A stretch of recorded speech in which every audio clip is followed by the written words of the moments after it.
Okay, what am I doing here? This is kind of strange. I'm sitting on hundreds, if not thousands, of team riders boards that I've actually designed and shaped over the last, 30 years, 40 years actually. These go back to 1980, and when I did boards for all the pro surfers during the Stubbies events, and then that led on to doing boards for pretty much every pro surfer that I was aware of on the planet over a period of time. Not unlike other shapers around the world. This is nothing special. I'm just excited. I'm just proud of what I've been doing all these years. And there's bloody tons of team boards here. So as you know, I've progressed from hand shaping. You can see the planer up there, all the way through pulling together data up here and designing boards from a technical point of view to then transfer in to the computer shaping program Shape 3D and Aku. And the net result of that is here I am today, being able to do custom orders anywhere in the world. That's a result of 45 years of this, everything around me. And I've carefully placed a whole bunch of things in this room, just as examples of little bits and pieces that, just looking at the picture, you won't see anything, but they all mean a lot to me. Like that little planer that's right there, and that square right in the front of you. That actually belonged to my father, who was a carpenter in South Africa and fought in the South African army up in the desert, where Rommel and everybody were. And he was, when he finished the war, he was a carpenter, and that little planer is his, and that square is his. And I use those today when I'm shaping surfboards, and that's something that I'm very proud of. Then we've got things like my Hitachi planer. That planer itself was laughed at in 1982 when I went to Hawaii and shaped for Town and Country. I remember being in Heitor Fernandez's shaping room at Pipeline, and other shapers would come by and watch me shape because they couldn't believe this crazy ranger Aussie able to shape a surfboard out of a blank with that little planer. Why? A lot of guys use that planer now, but back in the day, everybody used a Skill 100, which had the volume control on the front, and it was a big planer. It was beautiful. You changed the depth as you did your passes. But with this little thing, I could shape faster and I think more accurately. So that has a lot of great memories for me. My cap there is actually fast forwarding to the future of surfing, surf lakes. I'm a strategic advisor for surf lakes, and I've been involved almost from the start.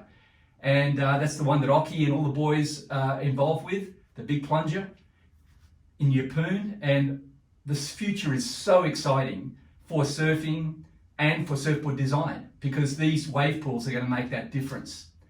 And as I go around the room, what else can I spot? Even my old ruler there, that's called a center finding rule. And I use that ruler to measure all of those boards behind that trophy there, which is actually, I was inducted into the International Surfboard Builders Hall of Fame in California in 2019.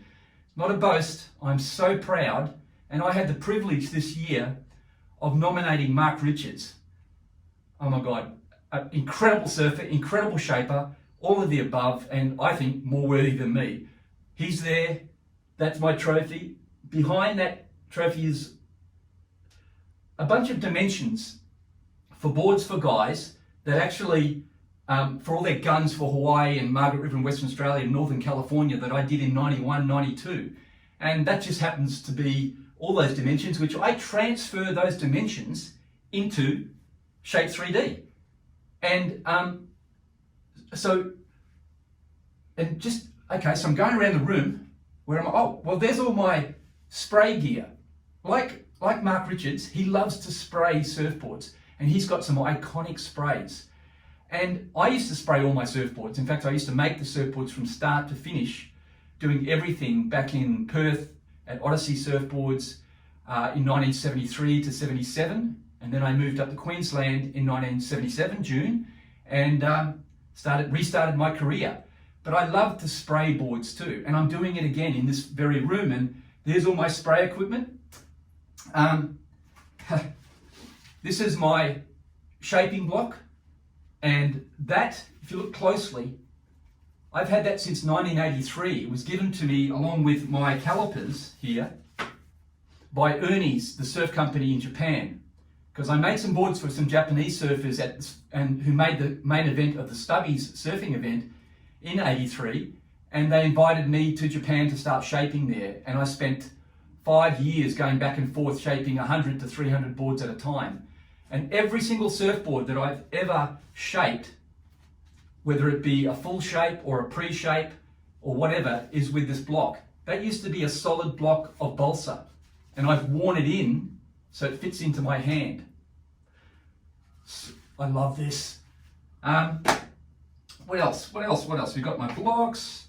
Again, you know,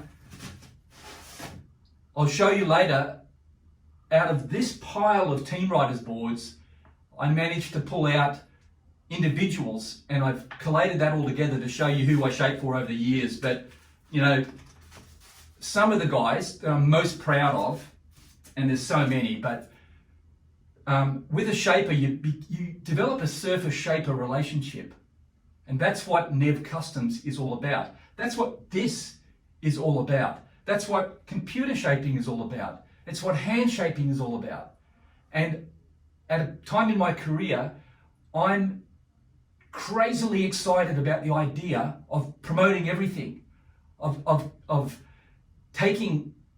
encouraging people to learn how to hand shape, learn how to finish a pre-shape, learn how to design on Shape 3D. Do all. It's like surfing now.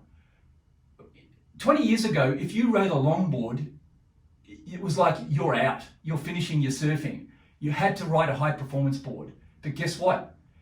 If you can ride everything from a longboard to a SUP, to a foil, to a high performance board, to a fish, to a whatever that piece of equipment is, you are the ultimate surfer.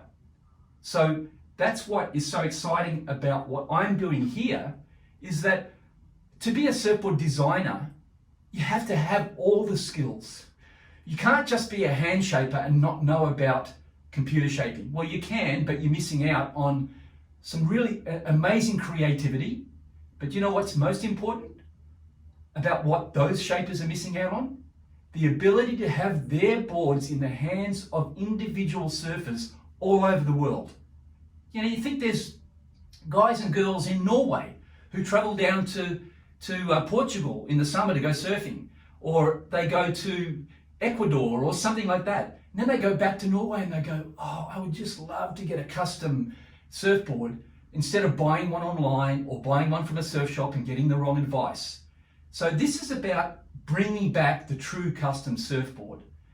So the ability of computer shaping allows me to take boards from the past and turn them into boards of the future.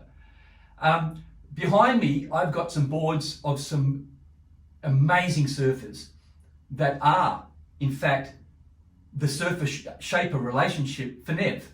So Nev and Munga was probably my most well-known pro surfer that was intrinsically tied to the brand of Nev. And Munga and I worked together for years on his boards. I knew when he first came on team, he was 15, surfing at Burleigh, smashing it. And he stayed with me all the way through his career. Then we've got Danny Wills, third in the world in 1998. Almost won the world title, but fell off on a bottom turn at Pipeline as I'm standing on the beach, and he still to this day doesn't know why he fell. Such an amazing surfer. Who else have we got here? We've got Dean Morrison, this board here. Dean used to ride my boards when he was 11, and then all the way through to 18, he was on my boards and he was ripping. And this board behind me, he won the Gold Coast, Queensland, Australian and World Junior title on this board.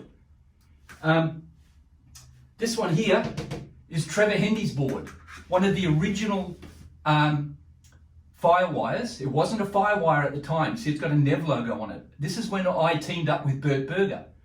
and we made 20 boards for all of the top surfers in the world. So Kelly, Andy, Taj, Mick, Joel, Dino, everybody got one of these boards, a whole bunch of guys from California, etc. And this was the start of Firewire. That's one of the original 20. And then in 2006, Nev became Firewire, and then I stopped using the Nev brand anymore. And here I am, back, surrounded by it all. What else have we got here? Well, things like this. This is called a spin template. So there we have the nose curve, and there we have the tail curve. Now this is dated 1980, so this is also a very precious thing for me. And there's one little thing about it, that in 1980, most of the boards had a big wing, a big bump, or a cut wing. So, like that. So I didn't, I wanted to move on from that, and I wanted to put a hip in the outline of the surfboard, which is what this is. You can see that curve there goes to about there and then turns into the tail. That hip is in every single surfboard pretty much today that's under 6'6". So it's a fundamental part of design. I feel like I had a part in that. It's a very minor thing, but that's called a spin template. And there's another one there for Sonny and Munga back in 1990. That's just a nice little wing pin. So there's lots of fun stuff here. On this board down here, here's one of my 1978 single fins with my original Neville Hyman Surfboards logo. I mean, who would call your kid Neville? So that's why I call my boards Nev. I got over the Neville Hyman bit. But that logo there was designed by Shane Egan in 1978. And I used that until about 1980, a couple of years, and made a lot of boards with that logo on it. And next to it are all the rail templates, where in 2002-03, I had to work with Emmanuel Vinland and then Jimmy Freeze from Shape 3D and Aku to be able to turn a shaping program like this, a CAD program, into something that was easy to use by surfboard designers and shapers. Because normal CAD design is you measure from 0 to X, 0 to Y, 0 to Z. And shapers don't think that way. All these dimension charts, they're all measured 12 inches from the nose, 12 inches from the tail, 4 inches in from the rail, the rocker, and all those terms that I just used are not in a program. So I worked with those programmers to change the program so it would be easy for surfboard shapers and designers to work with the program. That was almost 20 years ago. So where are we now? Everybody uses these programs. Globally, every renowned surfboard shaper and less renowned surfboard shapers are using technology to design surfboards, and I'm very proud of that. This is, so what I was doing here is I was measuring boards. I actually cut a board in slices. I shaped the board and cut it into slices. And then I got each of those slices and marked them out on clear plastic, and then put those dimensions, measured it all really accurately. So every 6 inches along the board, I made these cuts, and then I transferred that information into the program. Now, right now, that's nothing special because you can do that on the program. But back in the day, no one had any idea actually how to truly measure a surfboard accurately. That was the only way that I could think of, because scanning wasn't working either. So those intricate measurements get put into the program, and then the board is designed, and then we can work in volume. I mean, everybody's who rides surfboards now knows pretty much what the volume of their surfboards are. But guess what? In 2002 or 3, no one measured their boards in volume. In fact, Jimmy Freeze had a funny thing where his volume in the board, which comes automatically in Aku, said 32 litres or 66 beers or something like that. So we've had a bit of fun with it too, of course. What else have we got here? Well, this thing here, this is the boards that we were using as templates before computer shaping. So in 1988, I went to Sydney to meet with the guys down at Force 9 Surfboards. They had a pantograph I ordered 100 blanks from that pantograph and was so excited about the idea that I could copy my boards. Why? Why would I want to copy my boards? Well, prior to that, every surfboard manufacturing company on the planet that had huge demand for their boards, like Town & Country, Local Motion, Rusty, Channel Islands, and the list goes on and on and on. All of those manufacturers had to, no choice, had to have licensees around the world and have local shapers shape those boards. Now that's all very nice, but if you, I could never do that, and I chose not to do that. And that was because I didn't want somebody else, somewhere else in the world, making my boards and pretending that they were my boards, because they aren't. They're not my boards. Even if I'm using the same templates, it's pretty hard to shape 2,000 miles away exactly what the guru shaper's shaping. The only guy I did it was with Dean Geraghty in South Africa. He did the boards fantastically. But to be authentic anywhere in the world, I needed to have a system that duplicated my boards. And when I saw this pantograph, I was blown away. So I ordered 100 blanks, and then I went to a trade show in California. I think it was '89. When I went to Force 9, I was with Tim Bissell, one of the best surfboard shapers on the planet and an incredible artist, who's actually doing art on his boards for Andy Warhol. Well, not for Andy, but because he's no longer here, but and selling them for a fortune. It's amazing, actually. He lives in Windansea in California. Anyway, Tim was with me. We were both blown away. So then I went down to Byron Bay and hooked up with Bob McTavish and Ted Wilkins, and he made me a machine. And I had that delivered, I can't remember what year, it would have been '89, maybe 1990, but whenever it was. And I started machining my boards, and I went to this trade show.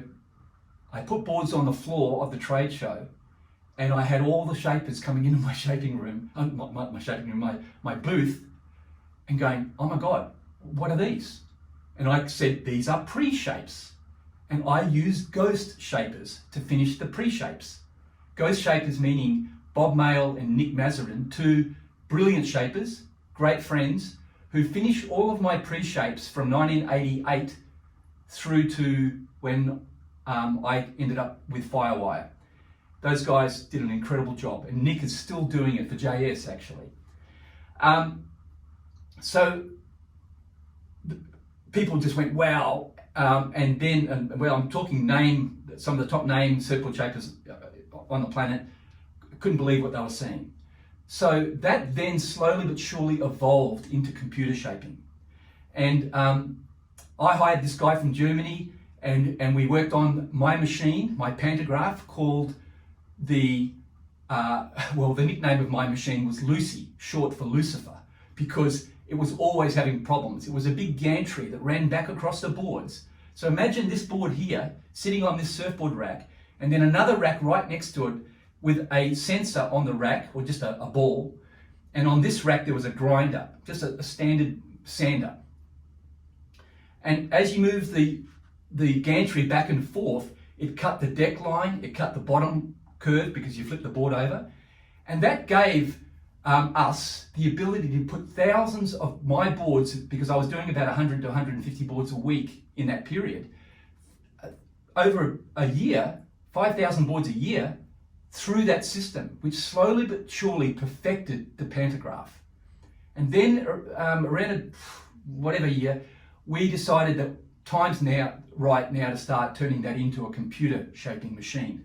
And that's when we engaged with Emmanuel Vinlin from Shape 3D in France, and I paid for him to come out here 3 times, and we worked on the program, and then we built the machine, and that eventually became APS 3000 or Ants Pants 3000. And then I hired Jimmy Freeze to finish the programming, and that eventually became Aku Shaper, and I exclusively use Aku Shaper now.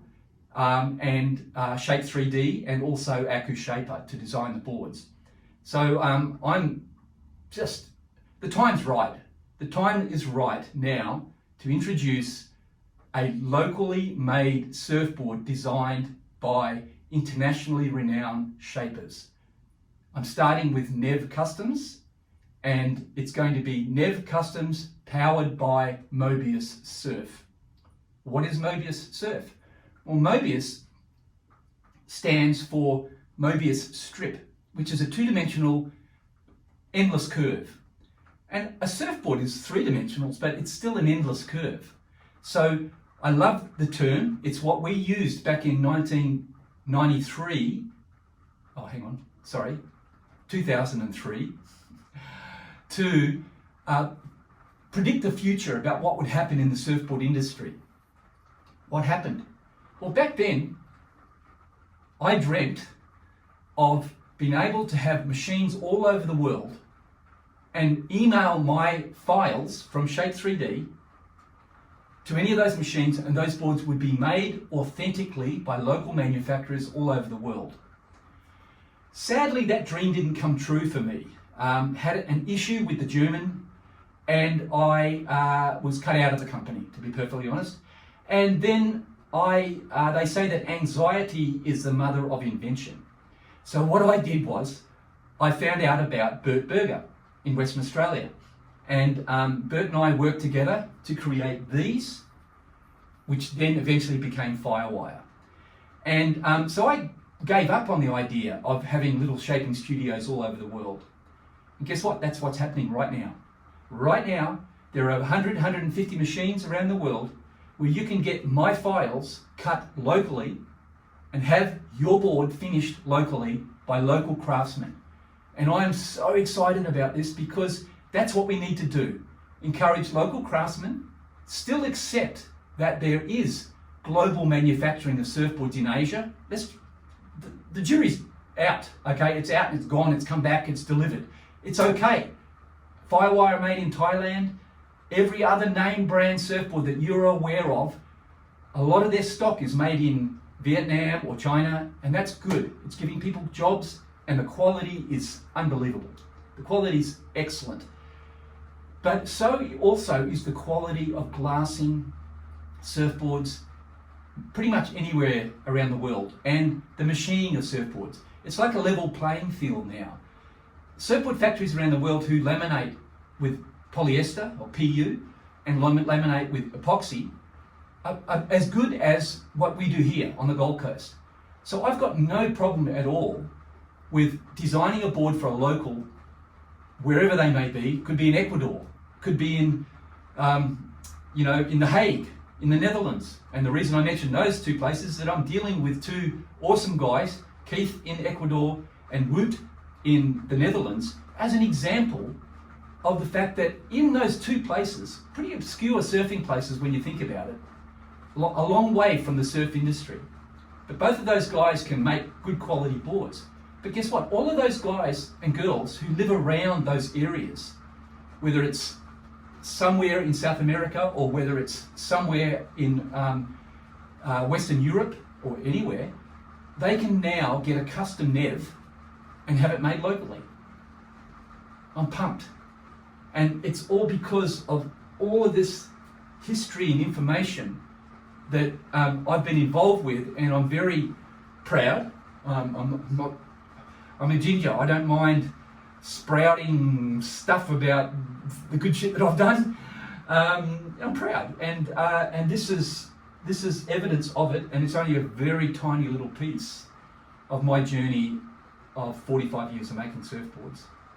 So I hope you've enjoyed this. I don't want to sound egotistical in any way. I'm just having a bit of fun, and I'm loving being back in my Zen room, in my shaping room, and making surfboards again. I left out one really important thing, Burley Heads. I came up here in 1974, I think I was 14, and it was during the Australian titles when Michael Peterson won, and I paddled out at Burley Heads and went, I am coming back here. I mean, I left the land of the left in Western Australia for the land of the right in Queensland, and I'm a goofy footer, so it was a no-brainer. But I love Western Australia, don't get me wrong. So this photograph here was taken by Marty Tellermans in 1982, and I actually bought this at the 50th anniversary of the Burley Board Riders, Surfboard Riders Club. And I was so excited, and I brought it home, and I showed my son Jaden, and he went, Dad, didn't you have an orange combi with a white roof? And I did. And that's my combi in the car park. And later I'm going to show you a photograph of me at Burleigh on the same day getting barreled out there. So Burleigh Heads is my spiritual home, and I walk Burleigh with my wife once or twice a week around the point and just go, this is heaven. Burleigh Heads is heaven. So if you have never been to Queensland, come and visit Burleigh. It's just amazing.